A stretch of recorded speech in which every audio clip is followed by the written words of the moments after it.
The last handful of days have been an absolute whirlwind working on the lawn to food forest conversion project at our neighbors. You can see a little hint as to what I might be getting at. We leaned into the machine this weekend. Let me explain. For most of this project so far, I've been working almost entirely with hand tools, deep mulch. I've talked about that extensively. We've been planting perennials into here, a little bit of machine work to start on a pond. And it just worked out that this weekend, Labor Day weekend, my neighbor had some time and a local rental place had a Cat 312, which is a machine I don't think I'd ever want to rent. I didn't think so. It's a diesel beast, but it made insane headway in creating a very large pond and some huge deep raised beds. So this whole space has transformed pretty immensely in the last 5 days with 17 hours of runtime on this machine. And there are definitely some ways in which the machine's not ideal. Like where it drives over lawn, it really shreds it up. But since our idea is to erase the lawn in the long run anyway, we can come back through with a broad fork, mulch deeply. In this case, just the easiest thing was I seeded this all out to daikon radish, and we'll see if that can do the decompaction work. But where the machine was depositing soil, it created incredibly loose beds. I'll explain this in a moment, but this is basically a 14 by 50 foot pad that's about 2.5 feet deep of pure topsoil. This will be a huge high tunnel this fall. But the main feature is the pond. The excavation is done. I'm showing it to you now in a more raw state. It's all been cover cropped. All the soil, all the bareness out there has been cover cropped to a mix of peas, oats, daikon, and turnips, which I think is a nice appropriate fall mix to get quick coverage and decompact a little bit. But could be nice to wait a week or two to actually see that green, but it's more honest to show you that it is kind of a raw moonscape at the moment. But the basic physical form is there for this to be a large enough pond to do some deep diving. It's about 12 feet right in the middle, an average of maybe 8 feet, 6 feet, and has some really beautiful features that I think should perform really nicely for us in the long run. If you've been following the process pretty closely, you'll recognize that corner is where my little hand dug experiment was right there. And then the first pass with a back loader or a backhoe on a front loader, clearly I'm not deep in the machine world, was this cutout. And maybe it's probably not ideal. I can imagine a lot of that slumping in over time. We'll have to make adjustments as to what happens with these gardens and where the walkways are later on. But that was the original pond. And then with the machine of that scale, we were able to dig out. I did some machine work time, but my neighbor did almost all of it. He's just so much better and faster with it, so I did the groundwork. But he took all the material out. We saved all of the topsoil as it was coming out. The first 12 to 18 inches of material was all deposited right here. And originally we thought maybe we'd make a very tall berm of soil and make a garden here, but it was a little too thick, too much for him.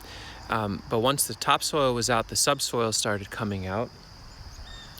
And that took a little bit of time to get up and out of the hole onto this area, and then over time spread out into a smoother form. This is actually massive amount of material that went out into here.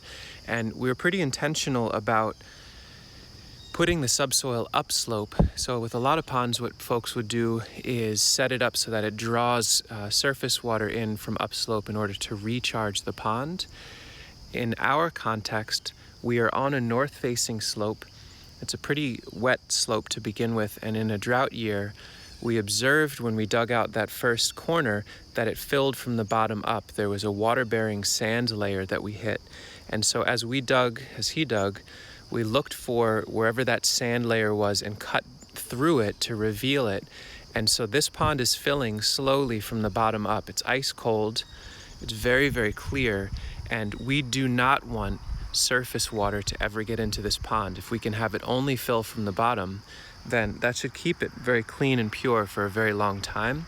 And so that subsoil going upslope actually creates a gentle but very significant barrier to surface flow that goes back into the driveway and out.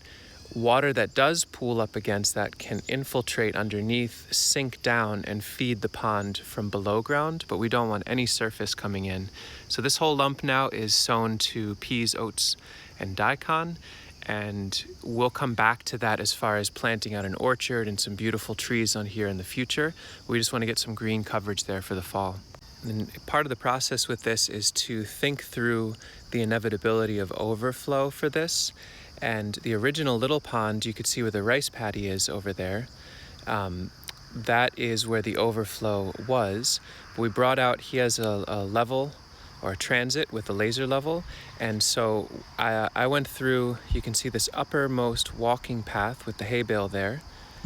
That is completely level throughout this whole process. And I've also used, while we were digging, once we got it level with that, I used the solar panel and the transfer pump that we use to pour water onto these walkways and do the final detail work with a shovel. You can see that here. So that water, as it's pouring out of the hose, I'm chasing it out with the shovel to have it distribute very slow, very gently where we want it. So when this is full, this walkway would be under about 4 inches of water. And the overflow now for the pond, we'll see how this works. I think we've designed it well. We'll have to observe and interact and make changes. Luckily, I still have a shovel. We won't need the machine for this because we're in the home stretch of getting the detail right. But basically, the rice paddy area can be full. That just down slope of it now is blocked up with enough extra soil. This is a crazy steep, scary spot. I have to figure that out in a better way. But basically, we bermed up its overflow so that now water shouldn't be leaving here very easily. It should actually load up into here. Sorry for so much camera moving around. And fill this whole pathway, and the overflow state now should send up and over right into this walkway. In an emergency, it can use the entire walkway as a spillway to send out in that direction. But by and large, it should lift and go through this shovel width trench and slowly aim down that way and feed this entire, basically, massive hugel mound from the bottom. So this high tunnel pad that we've sketched out should be all day, every day, being watered gently by wicking overflow water from this pond. And then whatever's excessive there can shed out beyond this to the east and aim towards the block of willows that we have over there.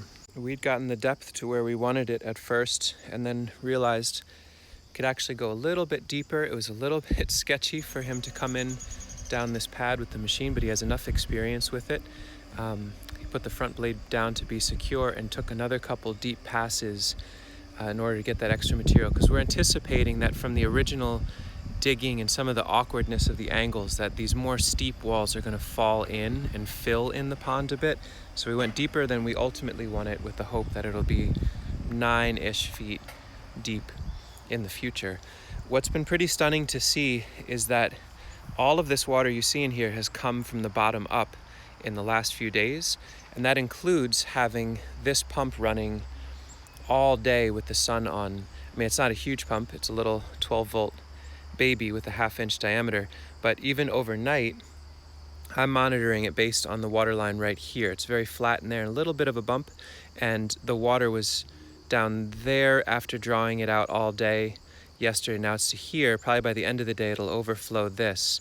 So the recovery rate, even in a dry time, seems to be very strong.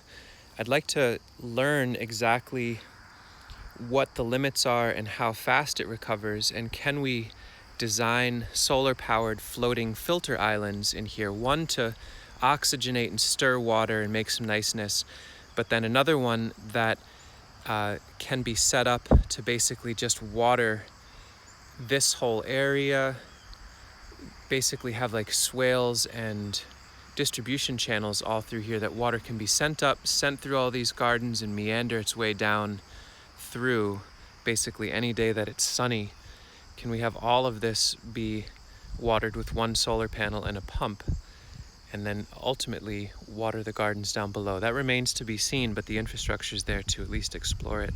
This pad will probably ultimately be its own little video series as we figure out what to do here, but we designed it. You can see these little piles of stones. Well, let's see, there's one right here. There's one down there, little kerns, I guess they're called. I stacked up stones basically to mark out the 14-foot width. We feel like that's probably a reasonable amount. So basically just past that hay bale all the way to where it drops off on this side.